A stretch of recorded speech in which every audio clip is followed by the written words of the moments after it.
여러분 안녕하세요. 타로 알려주는 남자입니다. 오늘은 메이저 카드 20번 심판 카드에 대해서 보도록 하겠습니다. 심판 카드를 많이들 어려워하시는데요. 어려워하시는 이유 중에 대표적인 이유 두 가지는 첫 번째, 재회운을 보려고 하시는 분들 입장에서 아마도 이 카드가 재회한다 이런 문장이나 단어 형태로 익숙하게 알려져 있는 카드이기 때문에 이 카드가 나오면 무조건 재회하나 보다 이렇게 단순 암기한 경우, 두 번째는 이게 그림을 보면 뭔가 사람인 것 같기는 한데 복잡하지도 않으면서, 그런데 이게 어떤 상황을 의미하는 건지 딱 명확하게 이해하기가 어려워서 어떻게 활용해야 할지 어려운 경우, 아마 두 가지 원인이 가장 대표적인 애로사항이 아닐까 싶은데요.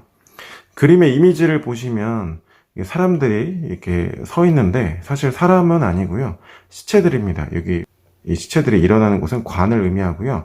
시체들이 누워있다가 천사의 나팔 소리를 듣고 이렇게 부활하는 장면, 깨어나는 장면을 그린 장면이라고 할 수 있습니다. 사실 시체라는 걸 생각해 보시면 시체가 스스로 일어날 수가 없잖아요. 즉 자신의 부활의 때가 언제인지 또 스스로 일어날 수도 없고 마냥 기다려야 될 수밖에 없는 상황이죠. 그런데 천사가 나팔을 불어줌으로써 지금이 나의 때구나 하고서 일어나게 되는 상황. 이 카드의 주인, 즉 내담자 입장에서는 대단히 수동적일 수밖에 없는 카드입니다. 어떤 일이 발생하거나 일어났을 때 그 일을 그냥 겪을 수밖에 없는 것. 그 일을 겪을 때 당혹스럽거나 당황할 수도 있고, 아니면 대단히 억울할 수도 있고요. 혹은 기대를 안 하고 있었는데 대단히 기쁜 소식이나 그런 일들이 발생할 수도 있는 것이죠.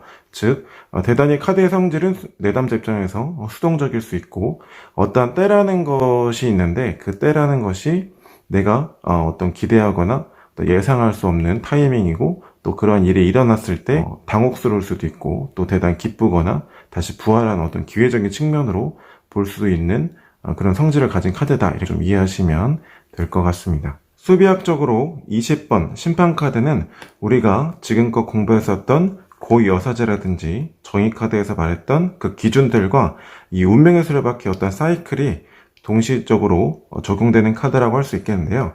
이게 무슨 말이냐면, 어떤 구원을 받는 사람이 있고 또 구원을 받지 못하는, 선택받지 못하는 사람이 있을 거 아니에요.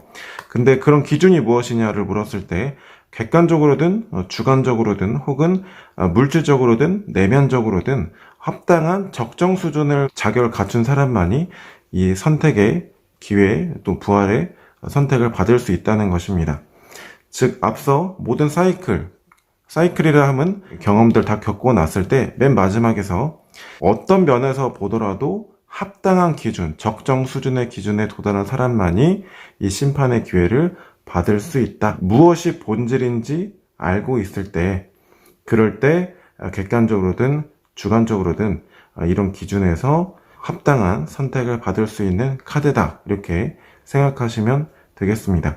쉽게 얘기해서 운동 경기를 할 때, 물론 여기서 말하는 그 심판의 단어라는 것은 이 심판 카드에서 말하는 심판의 어원적인 의미와 다소 차이가 있지만, 운동장에 그 운동 경기를 할 때 심판이 함께 있으면 내 위주의 이익보다는 전체 경기의 기준에 맞는 그 행동을 해야 파울을 불지 않잖아요.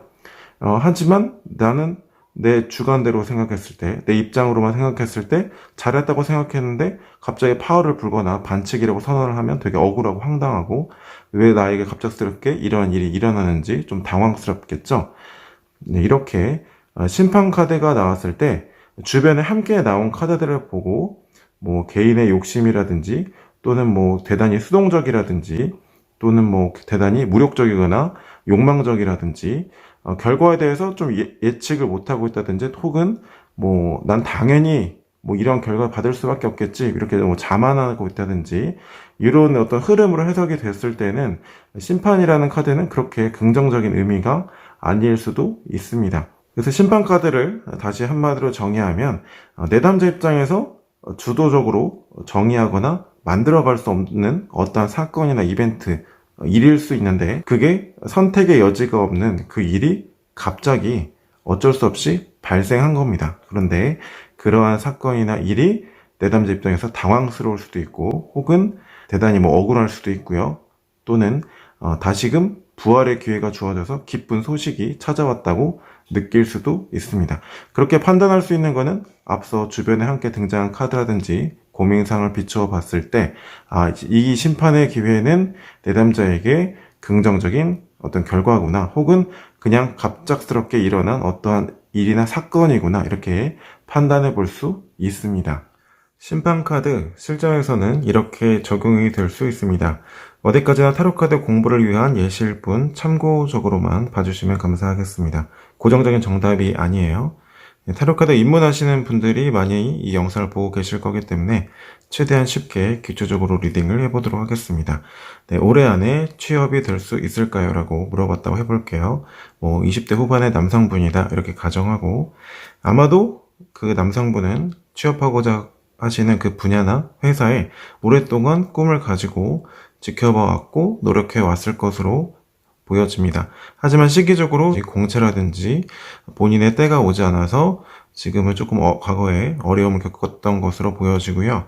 현재는 내가 기다려왔던 그 공채 시기가 왔다. 이제야 드디어 내가 취업의 문이 열렸다. 이렇게 희망적으로 상황을 보고 있다고 볼 수 있습니다.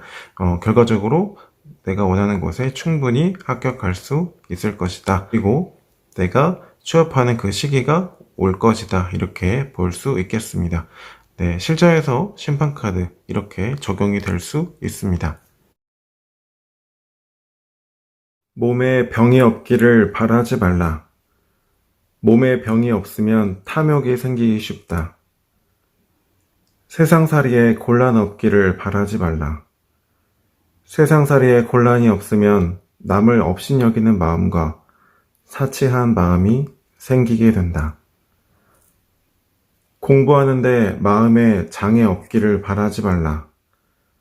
마음에 장애가 없으면 배우는 것이 넘치게 된다. 일을 꾀하되 쉽게 되기를 바라지 말라. 일이 쉽게 되면 뜻을 경솔한데 두게 된다. 친구를 사귀되 내가 이롭기를 바라지 말라. 내가 이롭고자 하면 의리를 상하게 된다. 남이 내 뜻대로 순종해 주기를 바라지 말라. 남이 내 뜻대로 순종해 주면 마음이 스스로 교만해지게 된다. 이익을 분에 넘치게 바라지 말라. 이익이 분에 넘치면 어리석은 마음을 돕게 된다. 지금까지 타로 알려주는 남자였습니다. 고맙습니다.